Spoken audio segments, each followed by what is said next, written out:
Continuamos falando de economia porque o mercado segue prevendo, na verdade, uma manutenção da taxa de juros na reunião desta semana do Copom, mas passou a projetar uma queda da Selic em agosto. Os agentes financeiros também têm melhorado as expectativas para a inflação e crescimento em 2023. É o que diz a pesquisa Focus do Banco Central. Fernando Nakagawa já aparece na tela porque ele tem os detalhes. Quer dizer, agosto de Roberto Campos Neto, essa queda, né? Exatamente, Márcio. Mas esse movimento é muito importante porque, pela primeira vez, desde o governo, da eleição deste governo, o mercado passou, de fato, a maioria dos agentes a trabalhar com essa hipótese de corte em agosto. Aqui na CNN a gente comentou várias vezes de um economista aqui, uma economista acolá, que mencionavam essa perspectiva, ou mesmo o mercado de juros futuros, que já estava se posicionando para esta possibilidade. Era uma possibilidade que vinha crescendo, já que o mercado até então estava esperando o corte apenas em setembro. Mas nesta segunda-feira, de fato, a página virou e o mercado financeiro passou a trabalhar com a expectativa de corte em agosto. A gente separou a escadinha da evolução da taxa de juro esperada pelo mercado financeiro, Márcio. Então, amanhã começa uma reunião do Copom de junho, que é terça e quarta-feira. Neste encontro, nada muda, segundo a expectativa dos economistas. Mas aí, lá em agosto, no dia 2 de agosto, quando acontece a reunião seguinte, aí sim o mercado espera uma redução de 0,25 ponto percentual, ou seja, o juro que está em 13,75 iria para 13,5. Em setembro, mais uma mesma dose de 0,25.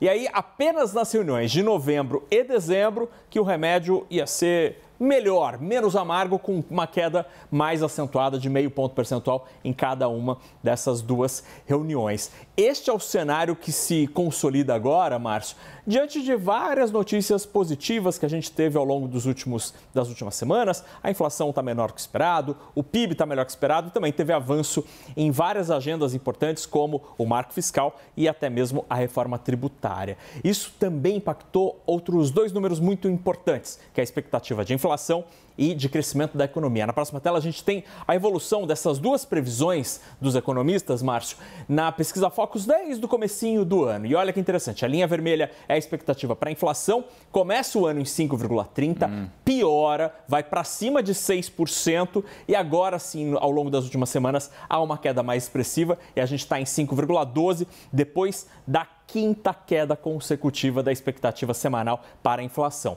E no caso da expectativa de crescimento da economia, começa bem fraquinho lá em 0,79% em janeiro.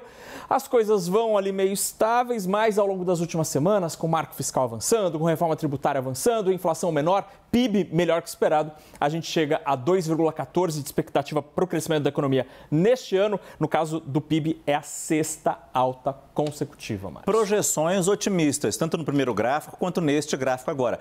A taxa de juros em um dígito só em 2024, é isso? Talvez até 5. 25. Márcio. Vai demorar.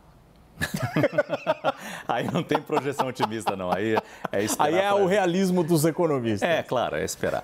Obrigado, Naka. O ministro da Fazenda, Fernando Haddad, comentou as projeções do mercado para o corte da taxa Selic em agosto. Segundo ele, a queda já deveria ter sido em março. Analistas do mercado financeiro anteciparam de setembro para agosto a projeção para o primeiro corte da taxa Selic, segundo o sistema de expectativas de mercado, base de dados do Boletim Focus, que o Naka acabou de trazer para a gente. Para a reunião desta semana, a expectativa, manutenção da Selic em 13,75% ao ano. Essa reportagem completa, super interessante, está lá no site da CNN Brasil, cnnbrasil.com.br. O presidente Lula também voltou a criticar a taxa de juros em 13,75% durante a live semanal transmitida pelas redes sociais. Foi hoje de manhã. Ele disse que o presidente do Banco Central precisa se explicar ao povo brasileiro. A inflação está baixando, o dólar está caindo, apenas o juro precisa baixar. Porque também não tem explicação.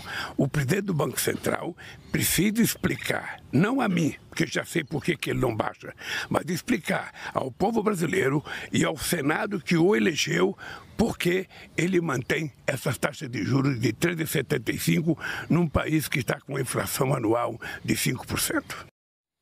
O comentarista de economia da CNN, Sérgio Vale, disse que o cenário econômico está mais interessante do que no início do ano. Ele citou a queda da inflação e o resultado do PIB no primeiro trimestre. Segundo ele, se continuarem as surpresas positivas, a economia brasileira pode terminar 2023 mais robusta. A gente olha desde o começo do ano, a gente teve duas coisas que aconteceram que está justificando esse cenário positivo que a gente vive hoje, né? Um foi a própria economia, né? Resultado surpreendente positivo do PIB, inflação cedendo com mais força. O cenário econômico está bem mais interessante e mais forte do que era o começo do ano, né? E um segundo ponto é o aprendizado do próprio governo, especialmente no caso do Haddad. O Haddad começou complicado, digamos assim, né? Com posições meio complicadas na parte fiscal, houve aí uma aprendizagem. Chega na metade do ano, essa parte mais racional que o mercado gostaria de ver no governo, a gente consegue encontrar no Ministério da Fazenda, né? Há ainda divergências, talvez BNDES, outras pessoas, mas a Fazenda está conseguindo dar o ritmo do que é política econômica no governo Lula. Se continuar dessa forma, a gente continuar com surpresas positivas, eu acho que a gente consegue terminar um final de 2023 um cenário muito mais interessante e robusto do que no começo do ano.